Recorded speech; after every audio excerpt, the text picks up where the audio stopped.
todo problema grande você consegue dividir em problemas pequenos. Todo objetivo grande, você consegue ver ele como uma escada e ver degraus. Degraus você consegue subir, você não consegue pular uma escada. Divide o problema grande em pequenos, assim. Igual, quero ir para um intercâmbio em Harvard. Conversa com pessoas que já foram, veja os passos que eles fizeram, faça os passos. Não tenta sair do Não zero tenta e sair já do zero. conseguir Não dá pra conquistar. você conseguir fundar uma empresa e virar um unicórnio, meu. Assim, não existe isso. Existe todo um processo gigante e que não é tão óbvio. Então, sai perguntando pras pessoas como que esse processo funciona, quais são as dificuldades. Eu já falei muito sobre processos aqui, de alguns objetivos até que difíceis de serem conquistados e falam com outras pessoas também. Vai conversando e vai sabendo a trajetória deles, né?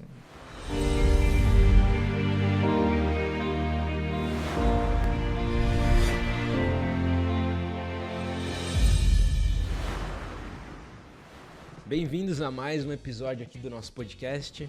Meu nome é Cauê Gasparotto, eu sou o host aqui, sou médico formado na Universidade de São Paulo, um dos fundadores aqui do HackMed, que é uma empresa que tem por objetivo fomentar a inovação e o empreendedorismo na área da saúde, como uma forma da gente melhorar o nosso ecossistema. E esse podcast tem o intuito de trazer pessoas que podem servir aí de inspiração para você que está durante a faculdade, antes mesmo da faculdade, ou às vezes você que já é formado há algum tempo na área médica, mas não teve acesso ou contato com outras perspectivas dentro da área da saúde. Então meu intuito é chamar pessoas que já atingiram aí resultados interessantes, muitas vezes pessoas jovens que, apesar de jovens, já conseguiram aí resultados bem impressionantes. E acho que hoje vocês vão entender um pouquinho do que eu estou falando com um convidado aqui. E eu já vou apresentar para vocês. Antes disso, eu queria agradecer aos nossos apoiadores, patrocinadores aqui desse podcast. A Manoli, por oferecer esse espaço aqui pra gente, que é uma editora voltada para a área médica. Publicou já muitos dos livros que a gente tem como referência hoje dentro do Hospital das Clínicas, da Faculdade de Medicina da USP. Se você está se formando na área da saúde, provavelmente você já conhece, mas eu te estimulo aí a entrar no site deles e buscar aí as oportunidades que eles têm lançado para quem está ainda buscando formação nessa área. Também queria agradecer a Unicred, que é uma cooperativa financeira voltada para o profissional de saúde, para o médico que está buscando aí conquistar oportunidades com seus próprios investimentos. Então vale a pena depois dar uma olhadinha, eles têm vários produtos especializados para a área médica. E te aconselho aí a conhecer um pouco do trabalho que eles têm feito hoje para nós profissionais de saúde. Bom, meu convidado de hoje é um cara que eu tive a oportunidade de conhecer durante a faculdade, Mário Murakami. Ele se formou junto comigo, na verdade, se formou um ano depois, eu acho. Um ano depois. Um ano depois de mim. Tem a oportunidade também de ficar um ano fora do Brasil, primeiro, né, com o programa de Harvard, depois acabou gostando da ideia de ficar fora. Hoje ele está morando nos Estados Unidos, trabalhando com pesquisa, liderando um laboratório de pesquisa em um dos hospitais de Harvard. Então, assim, ele vai contar um pouquinho de toda essa história pra gente. E é um cara que, com certeza, tem muito a ensinar aí pra quem tá querendo, principalmente entender como conquistar oportunidades fora do Brasil e como trabalhar com pesquisa, que eu acredito que é uma das melhores formas de você fazer isso. Então, Mário, obrigado por aceitar meu convite. Seja bem-vindo ao nosso canal aqui hoje. Obrigado pelo convite, Cauê. Meu nome é Mário Murakami, que nem o Cauê falou, eu tô agora num pós-doutorado em Harvard. E só um detalhe, eu não sou o líder do laboratório, assim, eu sou como se fosse um co-líder. Boa. Só pra não deixar ruim pro meu chefe. Boa. Mas assim, apesar de jovem, você tá com quantos anos hoje, Mário? Eu tô com 27. 27. Cara, animal, assim. Eu queria que você contasse um pouquinho da sua história, como é que você foi chegar lá. Hoje, inclusive, você tem alunos, né? Então, você Tenho alunos. Falei como líder, porque assim, hoje o Mário, inclusive, recebe alunos aqui da USP, no laboratório onde ele trabalha. Tá aí pegando aí grant, né, para pesquisa. Então a gente vai falar um pouquinho sobre todos esses termos que talvez você não conheça muito bem, mas só para vocês entenderem que apesar de apenas 27 anos, já tá fazendo coisas grandes assim nos Estados Unidos. Então, Mário, conta aí pra gente, cara, como é que começou sua jornada na medicina, assim? Por que você escolheu medicina? Você lembra lá quando você estava ainda no ensino médio, fundamental? O que te motivou a escolher essa carreira? Entendi. A pergunta clássica, né? Então, assim, contando a minha trajetória, respondendo também a pergunta, eu sou de Paranaíba, Mato Grosso do Sul, é uma cidade no interior de Mato Grosso do Sul, bem pequena, tem entre 30 e 40 mil habitantes agora, ou chegando a 45 agora, talvez. Desde pequeno, eu gostava muito de ciência, de química, de física, de biologia, e Dentre os ramos da biologia, que era o meu favorito, eu gostava muito de fisiologia, que é aquela fisiologia clássica que a gente aprende no ensino médio. E também gostava muito do sacerdócio, da medicina. E eu acabei escolhendo por, assim, muito óbvio, a carreira de médico, né? E aí eu tive a oportunidade de ir para a capital do meu estado na época, que me deu a oportunidade de estudar melhor. Eu tive o privilégio de dar uma escola boa no final do meu ensino médio, não ficando em Paranaíba. E acabei passando na nossa faculdade, né? A Universidade de São Paulo, que depois abriu todas as oportunidades da minha vida, né? E você já tinha essa visão, já conhecia a USP, era um negócio que já passava na sua cabeça? Porque muita gente que acompanha a gente acha que é um sonho impossível, né? Pô, USP, tô muito longe, né? Quem que entra na USP? Você já tinha essa visão? Pô, veio de uma cidade pequena, interior do Mato Grosso do Sul, já conhecia a USP, já tinha esse sonho de estudar aqui? Juntou muitos desejos quando eu era pequeno, né? Porque eu nunca gostei de crescer numa cidade no interior, assim.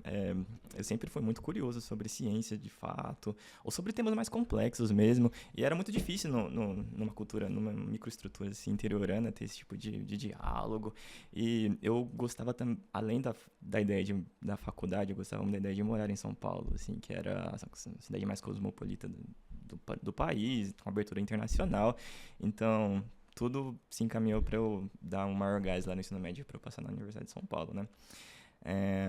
E você já tinha alguma referência de pessoas que tinham entrado aqui? Tipo, já Não, conhecia? Era algo que era palpável pra você, mas ainda era muito distante? Não, era bem distante. Eu acho que eu fui a primeira pessoa, assim, pelo menos assim, geracional, assim, a passar em medicina na USP na minha cidade. Inclusive, medicina é muito raro as pessoas passarem, pública, né, no caso.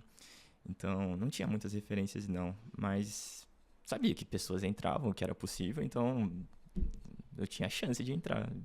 E quando que você percebeu que talvez realmente era possível para você entrar? No ensino médio você já tirava boas notas?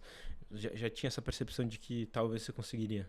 Olha, eu tinha muita dificuldade de ter um benchmark, pra falar a verdade, porque o meu ensino médio era bem assim, o final do ensino médio eu consegui fazer em Campo Grande, que era um pouco mais forte, mas eu não tinha referência do que era uma escola competitiva, porque a minha escola era muito fácil, porque era uma escola no interior, assim, escola no interior. Antes de você falar sobre isso, acho que é importante você falar uma palavra que a gente usa muito no empreendedorismo, né, que é benchmarking. As pessoas talvez não estão acostumadas com esses termos, mas só para o pessoal entender, né, benchmarking é um modelo que a gente usa, né, de comparar, basicamente, né, você compara com... É um modelo ideal, mais ou menos. Exato, o modelo ideal, ou enfim... nos negócios a gente usa muito para comparar empresas que são referências para você desenvolver seu próprio negócio, ou até mesmo competidores que fazem coisas parecidas com o que você faz. E aí, nesse caso, também você está usando mais para entender isso, né? Benchmarking de universidades, de processos seletivos, talvez. Modelo de como ser de uma escola competitiva. Desculpa pelos termos em inglês. Talvez vamos seguir, né? Eu vou ajudando o pessoal a entender. Talvez agora vai soltando algumas coisas. Eu tô morando nos Estados Unidos, né? Aí tem algumas coisas que é difícil de traduzir. Mas a gente usa muito também aqui em português mesmo. É só que talvez a galera que tá na faculdade... Eu não conhecia o que era benchmark. Então imagino que uma galera que tá aí estudando pra medicina nem sabe o que significa esses termos, né? Sim. Mas aí eu vou traduzindo aí pro pessoal. Era bem difícil ter um modelo comparativo quando eu tava no ensino médio de o que era ter chance de passar na Universidade de São Paulo. Uhum. Mas é sempre legal atirar no alto pra, às vezes, você alcança alguma coisa no meio termo. Eu sempre pesquisei também como ir pra fora. Eu já sabia do intercâmbio de Harvard, inclusive, antes de entrar na USP. Cara, que animal. Eu já sabia que tinha essas conexões. Uhum. Provavelmente a USP seria a cidade mais conectada. Você já tinha essa vontade de ir pra fora de algum momento, assim. Sim. E era um negócio passar na sua cabeça. Eu tinha também umas coisas meio aleatórias. Eu queria morar numa cidade que tinha cinema e livraria, assim, porque a minha cidade não tinha nenhum dos dois. E eu gostava de ler, queria que tivesse uma livrarias. Eu sempre, assim, eu visitei São Paulo algumas vezes, porque eu tenho família aqui. E eu visitei, tipo, livraria Cultura, achava o máximo, que tinha lugares pra você ficar vendo livros, assim. Bem detalhe de interiorano, assim, na verdade. E aí você tava no final do ensino médio, foi pra uma escola boa, começou a mirar ali alto, que é um negócio legal que também a gente sempre fala, mirar alto é bom porque... Tudo bem, às vezes você não vai conseguir entrar na USP, porque é difícil mesmo. Uhum. Mas isso já te exige uma preparação que vai provavelmente te capacitar para entrar em qualquer outra universidade, né? Sim. Você mira o mais alto possível, porque assim, se for um pouquinho mais embaixo, você já tá num nível de excelência muito alto. E a gurizada de hoje tem o privilégio de ter, assim, acesso a professores muito bons pela internet. Na nossa época, a gente tinha que ter sorte de estar numa família muito estruturada. A minha família conseguiu, assim... é que eu fui porque eu tinha tios que me ajudou lá em Campo Grande. Uhum.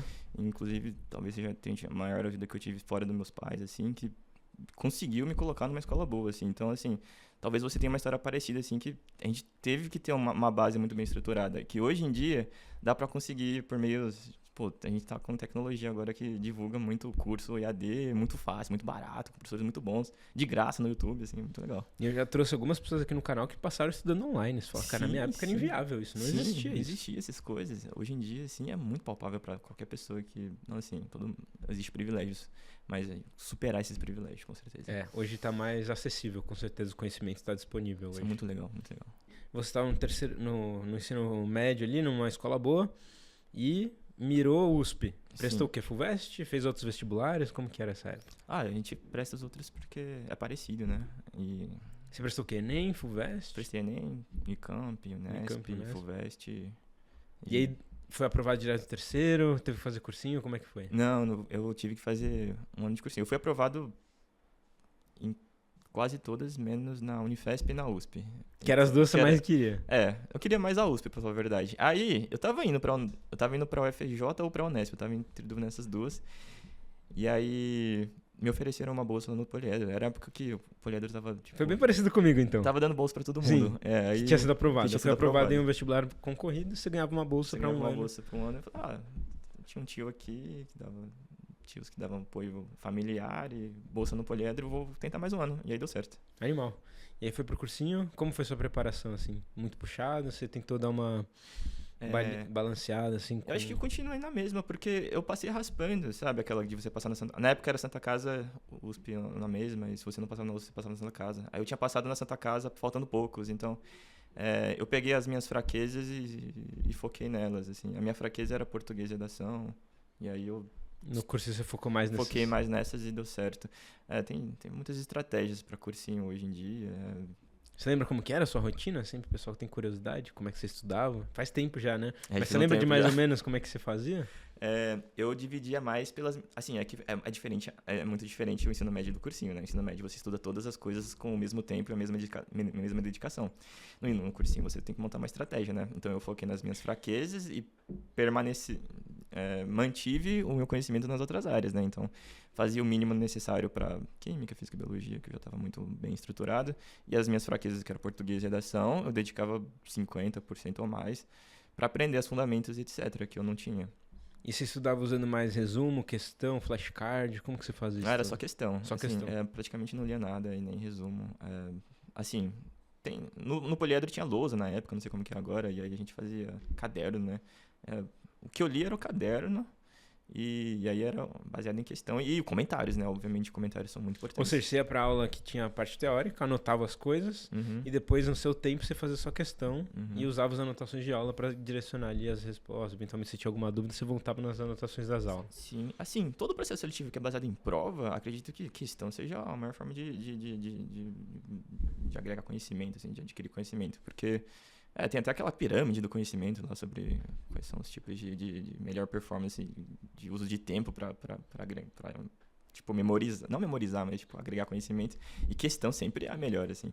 A gente estuda para residência também, sempre questão, assim. A aula é meio que uma vez, assim, para meio que guardar alguns termos e tal, mas não dá para ficar repetindo a aula para você guardar de fato, assim, medularmente os conceitos. É a questão, né? Como é que foi sua experiência durante a faculdade, assim? Você já tinha sua vontade de ir pra fora, começou a se preparar desde o primeiro ano?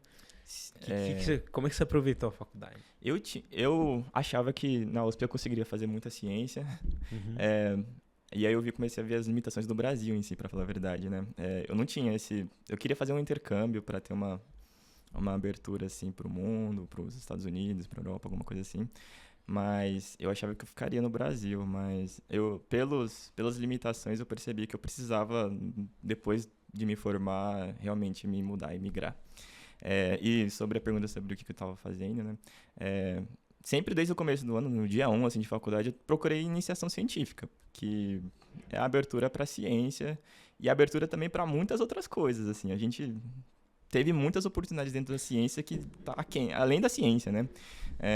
Tanto pro empreendedorismo... Eu caí no empreendedorismo e eu falo pela pesquisa. A pesquisa me levou à inovação que me levou a negócios. Parece que a pesquisa faz um modelo na sua rede neural, assim, que pensa fora da caixa e vai agregando nas outras áreas também, assim.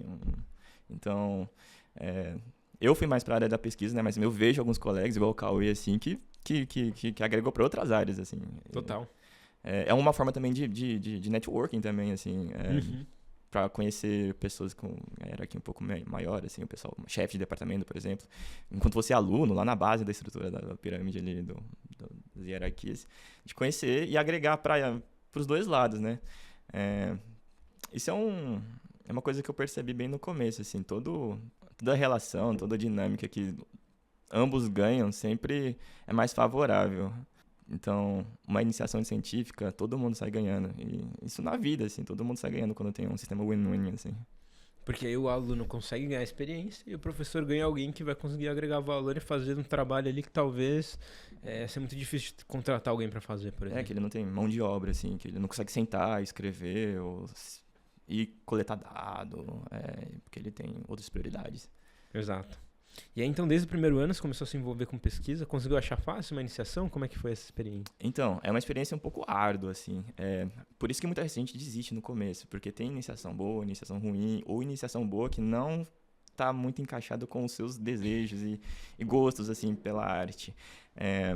Então, é aquele negócio de ficar tentando várias. Assim, Tentativa na e vida erro, né? Também, né? Tentativa e erro também. Assim como empreendedorismo também. Exato, né? como tudo. Como tudo, né? E eu acho que a chave de, sei lá, um projeto, uma ideia se realizar é ser persistente, né? Toda vez que cair, levantar. Então, assim, na iniciação científica, eu fui para muitos projetos no começo. Não ao mesmo tempo, porque é inviável, mas um seguido do outro. Alguns eram ruins mesmo, assim, porque talvez o professor seja inexperiente em mentorar, ou a personalidade dele não batia comigo, ou porque o projeto não estava muito conectado com as minhas expectativas, assim, eu ia aprender uma técnica que eu não estava tão interessado, ou o tema não era tão interessante do jeito que eu achava. Até achar algumas, tipo, orientadores que batiam muito bem com o que eu estava com a expectativa e temas que eu gostava. E aí quando você une isso tudo, aí você se alavanca bastante, né? Porque você vai indo, e aí pega intercâmbio, você ganha momento, né? As coisas vão acontecendo. Porque perde aquela dor de fazer uma coisa desgastante quando você está lendo ou trabalhando num projeto que você gosta, com pessoas que você gosta e que te dá oportunidades que se encaixam com as suas expectativas, né? Quando que foi mais ou menos que começou a dar certo? Primeiro pro segundo ano? Você já conseguiu encontrar uma pesquisa legal? A que deu certo no começo não foi a que deu mais certo, mas no segundo ano eu fiz parte do grupo de neurocirurgia. Você já tinha esse interesse por neuro? Então, neuro foi muito interessante, que eu queria fazer card no começo, mas neuro foi muito numa aula de liga que eu tive, de introdução de liga. Eu achei muito interessante, assim, eu fiquei tipo, nossa, o cérebro, que objeto, que órgão interessante, complexo. E aí gostei muito de ler, ficar lendo artigos um pouco mais científicos do que medicina, no caso. Artigos de curiosidade, assim, de revisão. E foi indo. Fui pegando extensões, que são as ligas, né, na nossa faculdade. E foi muito interessante. E aí isso aqui deu certo, foi na neurocirurgia. Aí depois eu fui para um lab lá em Harvard de neuroimagem, que era mais neurociência do que, de fato, medicina. E aí foi deslanchando as coisas, né? Mas então vamos falar nessa etapa aí, porque então você conseguiu trabalhar com pesquisa, começou a se interessar, e aí já tinha essa vontade de ir para fora. Quando que você aplicou para Harvard, assim? E como é que você se preparou para o seu inglês? Já era bom? Você já tinha uma base, assim? Já tinha ideia? Você já montou o seu currículo pensando em Harvard? Como é que foi isso? Antigamente era muito baseado na sua faculdade. A sua faculdade tinha as conexões XYZ e você tinha a oportunidade de XYZ. Se você não estava na faculdade e tal, você não conseguiria pegar essas oportunidades. Que hoje é diferente. Isso é bem legal também para o pessoal mais jovem. E aí você tem as pessoas que já foram, né? Então você pegava elas como modelo e fazia, desde o começo, coisas parecidas. Você tinha um modelo quando você entrou, assim, de pessoas que tinham ido, que você falou, putz, Sim. eu vou seguir o que esses caras fizeram. Sim, e isso também serve como conselho geral, assim, Total. né? Se você quer atingir tal objetivo, veja pessoas que atingiram tal objetivo. O que elas fizeram. Converse com elas. Exatamente. E aí, quem eram suas referências, assim? Tinha um pessoal na faculdade mesmo, um pessoal mais velho? Nossa, eu não consigo citar nomes agora, porque eu acho que eu conversei com absolutamente todo mundo que eu tinha ideia de que tinha feito isso. Então, que legal. Aí eu fui fazer... Você foi basicamente entrevistando a galera, assim. Tomando café. A galera da faculdade, né? Assim, Sim. você chega ali e fala, pô... Porque o pessoal tem medo, né? O pessoal às vezes fala assim, não vou falar com esse cara porque ele não vai me dar bola e tal. Eu vejo esse perfil. Entendi. Pessoas que têm que não tem medo de dar cara mesmo e se mostrar para outras pessoas, no sentido de mostrar quem você é, o que você tá querendo fazer. No geral, eu sinto que as pessoas acabam abrindo portas para você. Então, perder esse medo é uma barreira importante, eu acho. Que sim. você saber fazer networking de verdade, né? Com certeza. Inclusive, tem muita gente que vem falar comigo e acabei dando oportunidade para algumas pessoas, assim.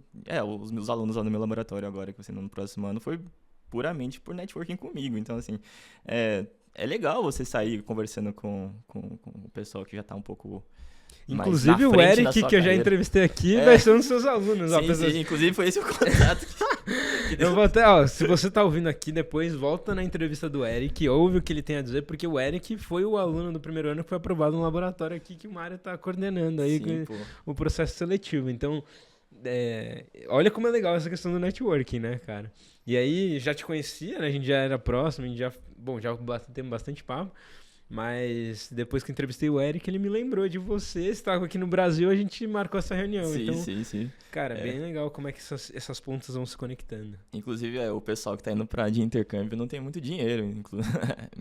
Se alguém tiver a oportunidade de doar para os meninos, pô, é uma bela oportunidade para eles e talvez eles consigam fazer algum impacto até no Brasil. Assim. Total. Não, isso é legal. Depois, inclusive, eu quero deixar seu contato. Eventualmente, não sei se você tem alguma forma do pessoal te conectar, se eventualmente tem algum lugar onde você responde, tanto para estudante quanto que eventualmente para quem quer realmente apoiar esse tipo de iniciativa. Ah, sim. Eu deixo sim. Inclusive, assim, persista no contato. Assim. Eu e mais outras pessoas, às vezes, estão bem imersos em algum projeto, assim, que dura algumas semanas ou meses.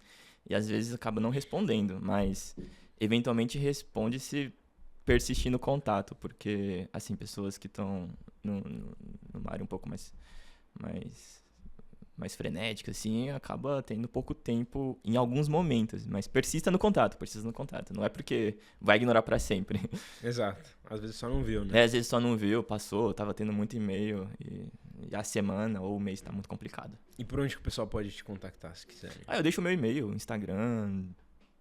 Qual que é o seu e-mail? Eu já deixo aqui na tela também pro pessoal. Entendi. Então é mario.murakamijr@gmail.com. Boa? Agora o meu Instagram é mariomjr1.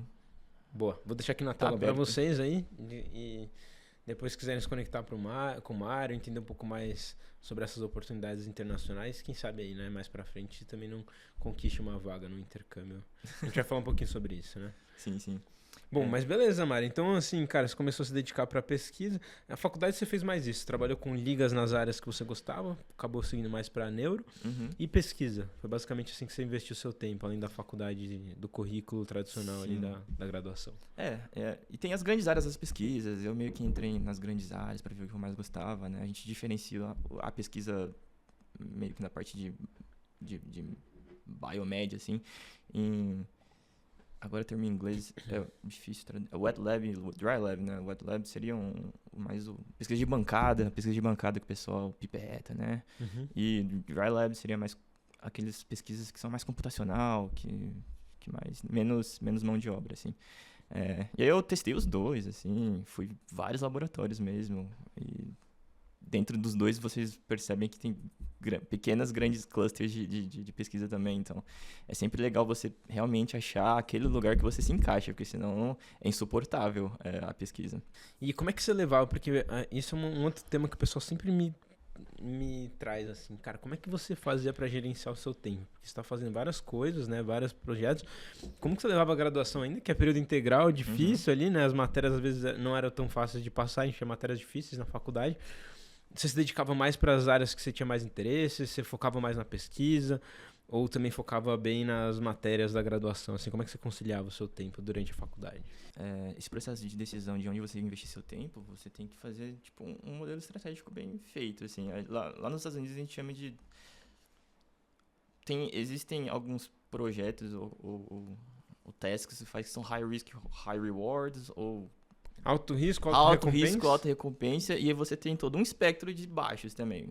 Então é sempre bom você fazer riscos menores para ganhos maiores. E era sempre esse o modelo que eu fazia meu processo de decisão do que fazer dentro da faculdade, sabe? Você não pode fazer uma coisa que tem um alto risco de dar errado com um ganho muito pequeno, assim. Uma coisa que leva 10 horas semanais para no final você não agregar nada no seu currículo e nem na sua experiência pessoal, assim.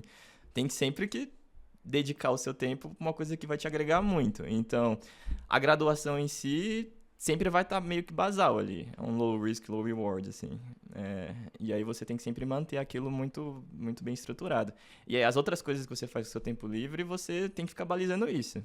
Isso é muito difícil no começo da faculdade, porque todo mundo faz muita propaganda, assim, de extensão, de Te convencendo, para entrar e fazer você trabalhar ou agregar alguma coisa na própria extensão. E aí a pessoa não tem esse conceito de, poxa, eu quero tal coisa e isso que eu tô fazendo não faz o menor sentido para tal coisa.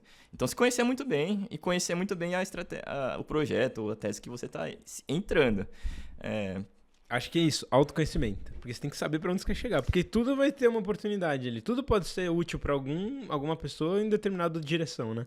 Mas se não for a direção que você tá buscando, não vai servir para você. Sentido. Então, era isso que eu fazia para gerenciar, tipo, o meu tempo. Tinha o meu tempo basal de faculdade, que era bem grande, que tomava bastante tempo. E aí eu pensava assim, eu tenho opções de A até D, A vai dar 10 horas, blá, blá, blá, quantas horas cada um vai dar, isso são os riscos, né? Porque na faculdade você não tem muito o que você perder, né? O que você perde é tempo, né, na faculdade, tempo e energia, assim. E aí você escolhe ali o que você vai querer baseado nesses seus assets, que são tempo e energia, né? Eu gostei dessa visão. Eu acho que eu não pensava tanto assim na faculdade, e eu acho que é muito legal para quem tá ouvindo a gente já começar a pensar desse jeito. Realmente o risco que você tem ali é o seu tempo e energia. E você tem que pensar no que vai te dar o maior retorno em direção àquilo que você quer, aonde você quer chegar. Na faculdade também tem um lado também social, né? Você também tem que se desenvolver como pessoa, desenvolver a sua postura diante de seus peers, pessoas que são colegas e superiores e pessoas que estão começando também.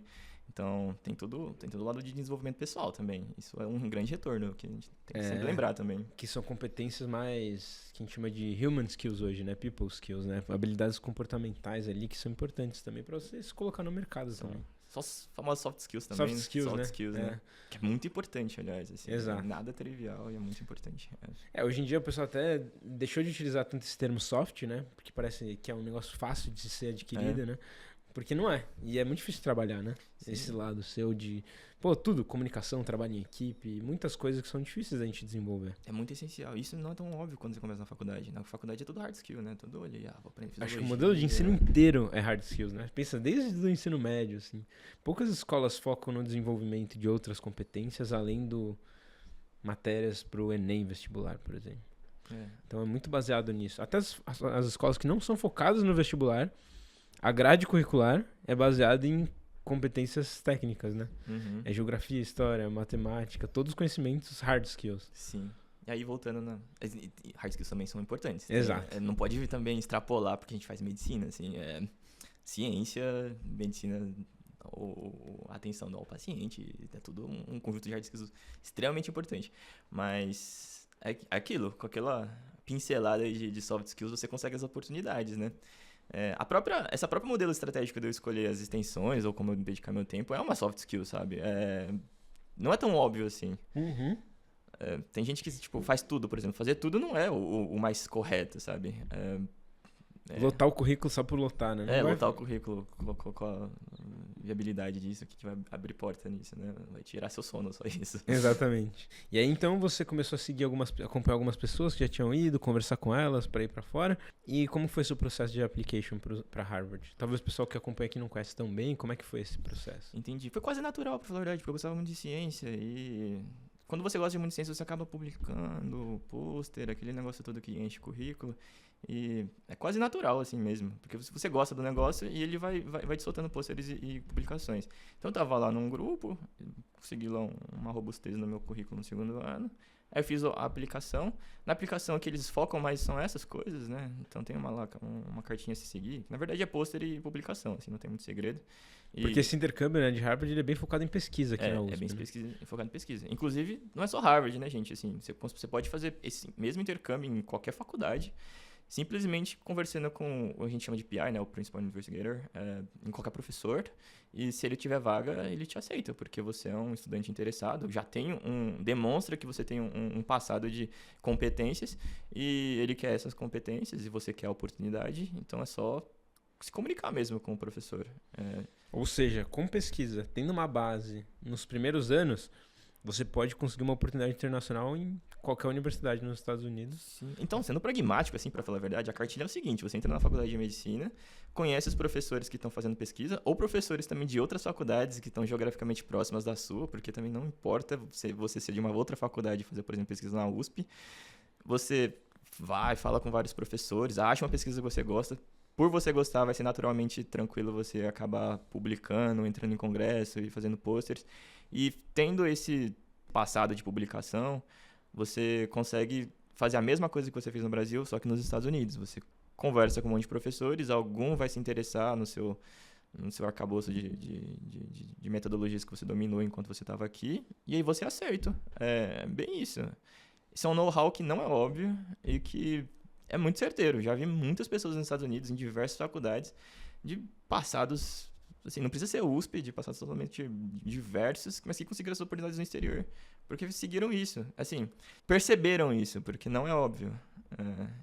E esse é o know-how de como pegar um intercâmbio, assim, entre aspas. E não é tão complicado, assim, ele só não é muito óbvio de você enxergar, Sim. Mas depois que você entende isso, é um negócio até que simples, assim. Basicamente, você precisa se envolver com pesquisa, ter publicação, entender ali de alguma área, alguma metodologia ou alguma área que você gostou e você ficou bom naquilo, e depois achar alguém lá fora que faz algo parecido com isso, provavelmente em algum estágio um pouco mais avançado, mas você já consegue contribuir para o laboratório desse cara. Sim. Inclusive esse modelo de falar alguém que já está mais avançado serve para qualquer coisa, assim. As pessoas que estão um pouco avançadas sempre estão falando com o pessoal que está querendo a mesma coisa que ele conseguiu, porque é gratificante retribuir, porque com certeza essa pessoa já foi ajudada bastante. Então, para empreendedorismo, para pesquisa, para alguém que passou no vestibular, qualquer coisa assim, qualquer objetivo difícil, fala com esse cara que já conseguiu, porque ele já tem os caminhos das pedras, assim. A gente normalmente, né? Hoje eu tô olhando do outro lado, acho que nem você. Hoje você recebe alunos, né? Eu também recebo muita gente mais jovem e é legal quando você se identifica com essas pessoas, né? Tipo assim, você vê o cara que tá fazendo o que você fez, né? Sim. A gente sente essa vontade de ajudar esse cara porque a gente se identifica com ele. É quase como se estivesse ajudando você mesmo lá no passado, né? Não tem como você voltar no tempo e ajudar o Mário, mas você ajuda o Eric, né? Que, porra, o Eric tá fazendo o que você fez lá no passado e faz sentido você ajudar ele porque você se enxerga nele de certa forma. Sim, isso é bem legal, isso é bem gratificante, assim. A gente fica feliz quando a gente ajuda alguém que tem, assim, a gente vê, assim, uma visão de futuro parecida com o nosso, assim. É bem legal. E isso é um ponto que eu acho legal para vocês que estão aí, né, mais no começo aí da trajetória, faculdade e tal. Sempre que vocês ouvirem alguém falando nesse sentido, de tipo, pô, me enxergo em você, eu já passei por isso, vejo que você tá enfrentando coisas parecidas com o que eu enfrentei. Cara, é uma ótima oportunidade de você grudar nessa pessoa, assim, porque quando um cara fala... Eu lembro do meu professor de Harvard falando isso pra mim, assim. E aí quando ele falou isso, eu falei, caraca, ele tá realmente... É uma questão meio de empatia, né? Pô, ele criou uma empatia comigo aqui e ele enxerga o passado dele também em mim. E esse cara vai querer me ajudar, porque ele gostaria de se ajudar, né? Ele não vai querer me prejudicar. Então, quando você encontra alguém que tem essa não sei se é uma vontade genuína, mas essa vontade realmente de te ajudar e você sentir que tem essa abertura, cara, gruda nessa pessoa porque é uma grande oportunidade de alavancar a sua carreira. Assim. Eu tive algumas pessoas durante a minha trajetória que falaram isso pra mim e eu percebi que essas pessoas me abriram muitas portas, assim, pra muita coisa. Eu pensei em algumas coisas aqui enquanto você estava falando, e aproveita que hoje em dia, antigamente era muito baseado em credencial, assim, em qual faculdade você veio, tinha muitos privilégios antigamente, hoje em dia está muito mais prático, assim, é o que você já, tipo, metodologia que você domina, você pode ser útil para o laboratório, você é uma pessoa esforçada, você é uma pessoa dedicada, é muito mais, hoje em dia, sim, e internet também te ensina muita coisa. Então tem que aproveitar essas tools, essas ferramentas que você tem hoje em dia e essa abertura de oportunidade que a gente começou pegando, mas ainda era muito baseado em credencial. E isso é uma tendência, eu acho que no mundo. Tem um estudo que eu sempre falo aqui também, que eu gosto muito, que foi publicado na Lancet, não sei se você já viu esse estudo, em 2010. Eles fizeram uma revisão da literatura sobre educação médica no mundo. E aí eles basicamente chegaram à conclusão de que os sistemas de saúde ao redor do mundo estão passando por muita dificuldade, não é só Estados Unidos, só Brasil, é o mundo inteiro, todo mundo está com uma série de desafios, principalmente porque a gente não está formando profissionais condizentes com as necessidades do século XXI. A gente não está preparando os profissionais para conseguirem entender como eles podem resolver os problemas que a gente tem hoje, né? Problemas complexos, com o mundo globalizado. Enfim, tá cada vez mais complexo, mais caro a saúde. E os profissionais precisariam ser formados para isso. E é um dos pontos que eles trazem que eu achei interessante e que tem um pouco a ver com isso que você falou. É justamente isso. A gente tem que passar de uma das coisas que ele fala, né? A gente tem que mudar de um ensino que é baseado em credenciais para um ensino que é baseado em ganho de competências e conhecimento e habilidades, né? Enquanto a gente for um ensino que valoriza o número de credenciais, o número de certificados, a gente vai sempre correr no mesmo ponto, que é o cara tá fazendo um monte de coisa, mas não tá focando nas competências, não tá desenvolvendo liderança, não tá desenvolvendo conhecimentos também técnicos na área em pesquisa, que ele poderia ganhar oportunidades. Ele tá simplesmente fazendo coisas para ganhar certificado e ser aprovado no próximo processo seletivo. É isso. Os processos seletivos mais pragmáticos são aqueles que vê a pessoa como um todo, não o número de certificados, a credencial dela. E, bom, a gente tá num estágio da humanidade, assim, de sociedade, que a gente já... Assim, os maiores centros já perceberam isso, né? E captam pessoas que têm mais, assim, qualidades e um histórico de metodologia ou de competências suficiente para desempenhar tal cargo. Não a pessoa que tem os nomezinhos, assim, algo... Óbvio que nomezinhos ajudam bastante. Ter feito USP abre porta, tá lá em Harvard, é uma label. Mas, assim, até tal ponto. E isso é muito legal de hoje em dia, que isso já não te garante mais tudo. E quanto menos a gente dá tanta ênfase, assim, em labels, em certificados, melhor, mais rápido e os projetos andam mais rápido, mais... Aí um parênteses que eu fico triste hoje no modelo de ensino no Brasil, acho que esse modelo que a gente tem visto de vestibular e até aprovação em residência, cada vez mais está sendo só baseado em prova, cara. Eu acho isso, totalmente contra o que a gente está vendo de tendência no mundo, sabe? De como selecionar as pessoas, como trabalhar, como evoluir também em termos de educação, sabe? Eu fico um pouco triste vendo o Brasil nesse sentido, caminhando para um lugar que eu falo, não é esse o caminho que a gente deveria estar seguindo, cara. Acaba privilegiando pessoas que têm uma estrutura familiar melhor lá na época do vestibular, ou uma pessoa que está com uma estrutura melhor numa faculdade. E até um único tipo de inteligência, se parar pra pensar. Uma galera que é muito boa em memorização de informação, muito bom em, talvez, raciocínio lógico, mas tem muitas outras competências que a gente deveria valorizar também, né? Eu gosto muito da métrica do delta da pessoa, né? De onde ela saiu, onde ela atingiu, do que necessariamente onde ela está. Delta, eu acho animal isso, cara. Eu falei até essa semana no meu Instagram, acredita, cara? Sério? Tem gente que já começa no final da corrida, né? Assim, então vai chegar mais rápido na linha da chegada, né? Pô, que isso. Me perguntaram essa semana o que era isso. Eu falei sobre delta aprendizado. Eu coloquei esse termo porque eu acho muito legal isso. Meu professor de Harvard falou isso quando eu cheguei lá, né? Eu tinha muito medo por não ter muita experiência na área cardiovascular quando eu cheguei e tal. Cara, eu não tô preocupado com você ser o melhor cientista do mundo nessa área. Eu quero que você aproveite esse ano e saia daqui num nível muito maior do que você chegou. Esse é o meu objetivo. Quero que você saia daqui muito melhor do que você chegou. E foi que eu percebi essa questão do delta. É isso que importa. Não importa como você chegou, mas se você aproveitar as oportunidades, melhorar e sair dali num nível, sei lá, 3, 4 acima, é isso que importa, né? No fim do dia. Sim, e outras empresas com bom desempenho ou laboratórios muito bons, que é o laboratório de Harvard, dá ênfase nisso. Ele percebe, assim, se você conta a sua história, da onde você saiu, onde você atingiu, então você tem uma capacidade de crescimento muito superior a uma pessoa que só atingiu ali, saindo de muito melhor, assim, com muito mais privilégio que você. E não era tão óbvio assim no passado, e hoje em dia todo mundo já tá ciente desse tipo de qualidade de alguém que tá querendo a vaga, sei lá. Inclusive, nesse laboratório, o meu professor, que é o chefe, assim, ele dá ênfase para isso. Ele sabe que tem pessoas que saem com menos privilégios e atingem grandes coisas, e essa pessoa tem muito mais potencial de agregar no laboratório de um projeto do que uma pessoa que só atingiu tendo já tudo de mão beijada, assim. Exato. Isso é muito legal. E acho que é um dos propósitos, inclusive, da gente fazer esse podcast, trazer pessoas para mostrar esses percursos. Tem muita gente que veio de lugares assim, você fala, cara, é muito difícil esse cara chegar onde ele chegou, ele conseguiu e ele provou que tem um potencial muito grande. Isso é muito legal. Os meus alunos, eu gosto bastante de perceber, assim, de onde eles saíram, onde eles atingiram, assim. Muito assim, bom. O Eric que você entrevistou, a pessoa já deve ter visto a história dele, é bem legal. Então, pessoas que têm histórias legais são pessoas que têm capacidade também de agregar muito valor ao seu projeto, ao seu objetivo. E esse é um ponto que a gente não trabalha também, saber contar a sua história, que é um ponto que hoje eu vejo tanto para negócios quanto para carreira. Storytelling, essa habilidade de você saber contar histórias, né? Contar a sua história. Putz, faz uma diferença muito grande, assim. Pra tudo, processo seletivo, pra conectar com as pessoas. O que eu faço hoje aqui, basicamente, é porque algumas pessoas se identificam com a minha história. Então, saber trabalhar isso e melhorar sempre o jeito como você conta isso, se conecta com as pessoas, aumenta muito a chance de você ter sucesso em qualquer coisa que você for fazer, assim. E a gente não trabalha isso durante a nossa formação, né? Como contar sua história, como entender ali, autoconhecimento. Tá muito relacionado, infelizmente a gente não faz isso. E eu acho que é algo que deveria ser trabalhado desde o ensino básico, fundamental, assim, na minha opinião. Sim, soft skills com outro nome agora. Precisa, é necessário no mundo moderno, assim, é imprescindível. Total. E aí, né, o intercâmbio, e aí... Foi pra Harvard, Harvard. Ficou um ano lá, né? Você acabou trabalhando na parte de neuro lá. Uhum.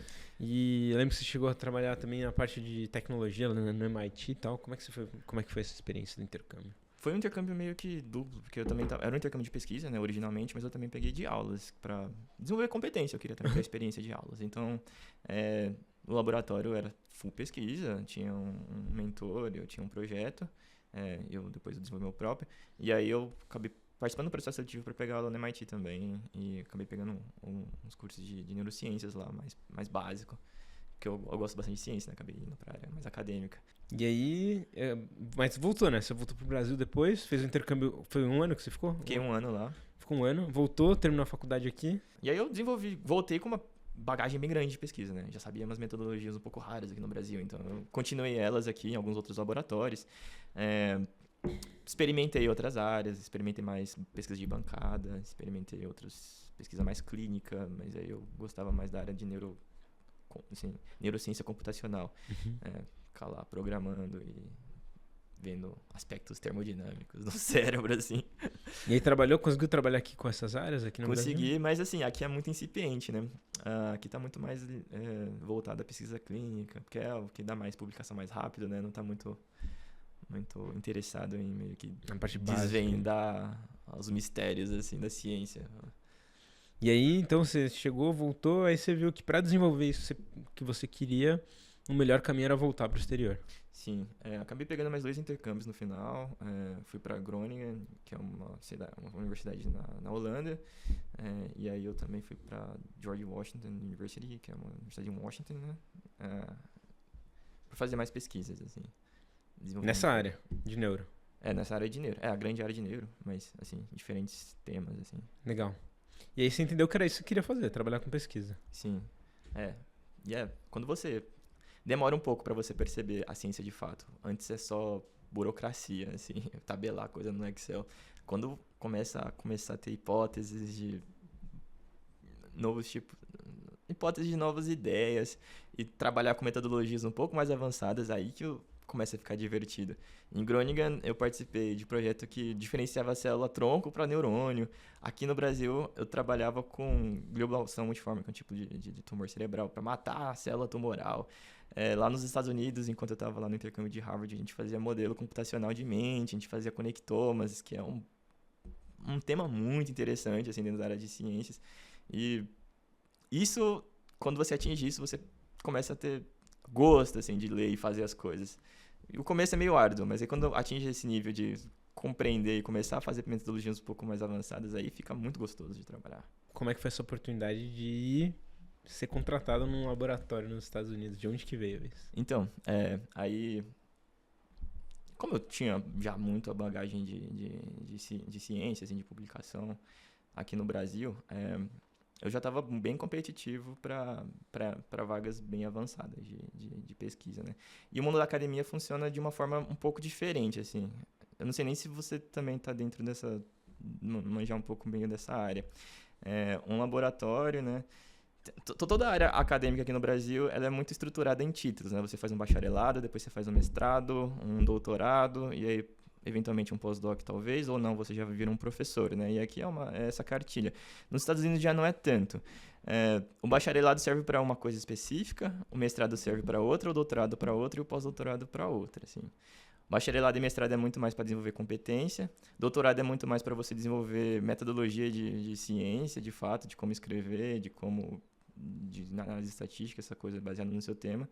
E o pós-doutorado você é um cientista independente que você toca o seu próprio projeto.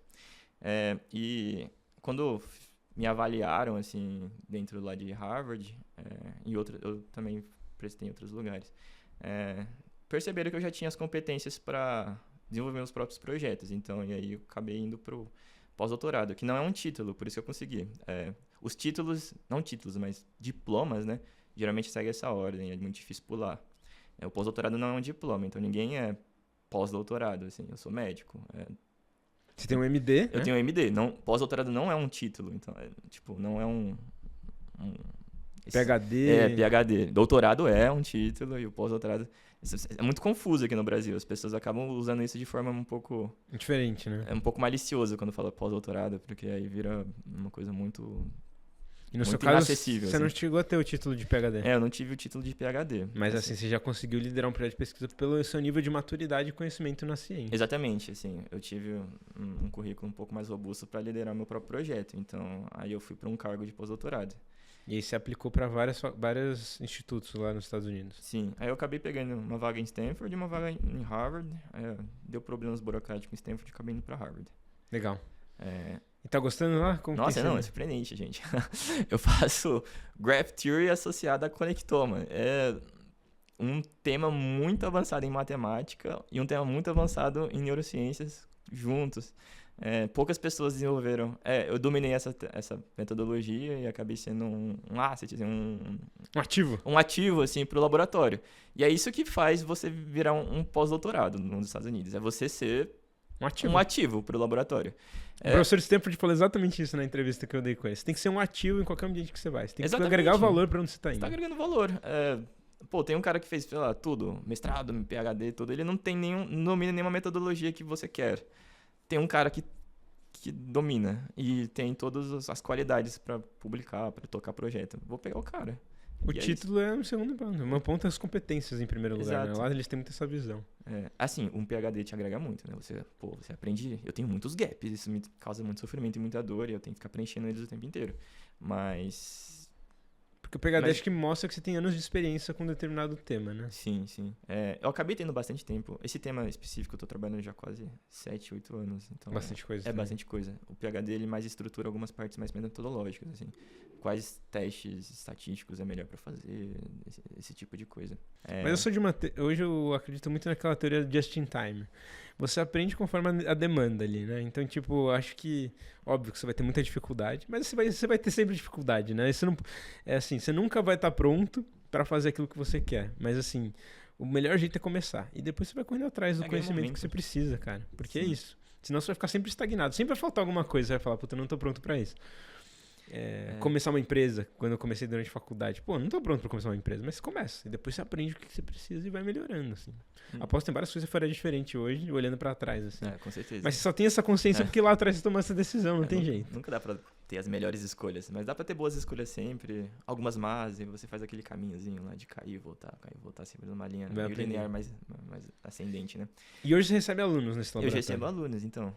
E aí... Como faz pra um aluno que eventualmente quer ter essa oportunidade? Como funciona hoje o processo? Agora, eu tô tentando fazer um processo mais estruturado com a USP, porque por causa de bolsa. Porque esse é o mais complicado para um aluno que quer ir para fora, né? Esse é um ponto que a gente não falou muito, né? Mas é caro ficar fora, né? Para estar no meu laboratório, tem que gostar muito de neurociência pura, gostar de programação. A gente trabalha com conectoma. O projeto Conectoma Humano tá lá em Harvard, que é um projeto, assim, quando você tá... Existem grandes projetos hoje na sociedade, assim, e eles são um dos grandes projetos dentro da neurociência hoje em dia. Você dominar modelos matemáticos e modelos de ciência que são mais atuais faz a diferença. Ficar lendo o que está saindo na Nature, o que está saindo na Science o tempo inteiro, e vendo o que o pessoal está usando, e procurar saber como que isso funciona, faz o diferencial total. Ou seja, você busca pessoas interessadas no tema que você estuda e que demonstrem que tem competência. A resposta foi um pouco desencaixada. Esse, na verdade, é para o pós-doutorado, assim. Para pegar intercâmbio é mais interesse, é mais saber sobre temas, estudar neurociência, sabe? Demonstrar que você é uma pessoa que vai tocar projeto e ter um pouco de currículo acadêmico. Igual eu falei lá, quando eu peguei, né? Conversar com gente que já pegou, ver o que ele fez, né? Mas é interessante saber como também entrar num pós-doutorado, assim. É meio que isso, é você dominar técnicas atuais. Eu dominava análise de conectoma, que é uma coisa que é bem rara, assim. E aí eu ainda incluí Graph Theory nisso. Sabia programar sendo médico. Isso deu criou, assim, um diferencial muito grande. Um caráter, assim, um personagem, assim, que é bem válido, assim, um asset bem interessante para um laboratório. E é isso que é você perceber. É que é muito difícil ter a malícia de perceber isso no mundo, assim. O que é ter valor para um laboratório, ou ter valor para qualquer outra empresa ou cargo interessante. Você tem que estar no ambiente para entender como é que tá as coisas funcionando e o que as pessoas estão usando, Você né? precisa entender a necessidade ali, né? E ser alguém que resolve essa necessidade. Para um pós-doutorado, você tem que estar lendo Nature o tempo inteiro. Lendo ali o que está saindo. Ler diariamente, todas as coisas que estão saindo, pelo menos o abstract, assim, e os textos inteiros dos temas que você está inserido. Perceber o que todos os laboratórios mundiais, os principais laboratórios estão fazendo. E aprender ali na força bruta mesmo, sozinho, essas metodologias. Quando você chega sabendo, é muito mais fácil.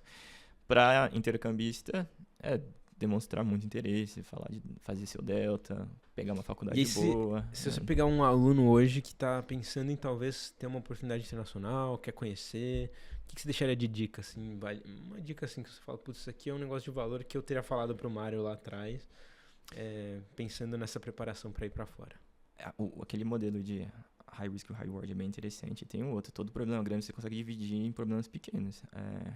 Todo objetivo grande você consegue ver ele como uma escada e ver degraus. Então degraus você consegue subir, você não consegue pular uma escada.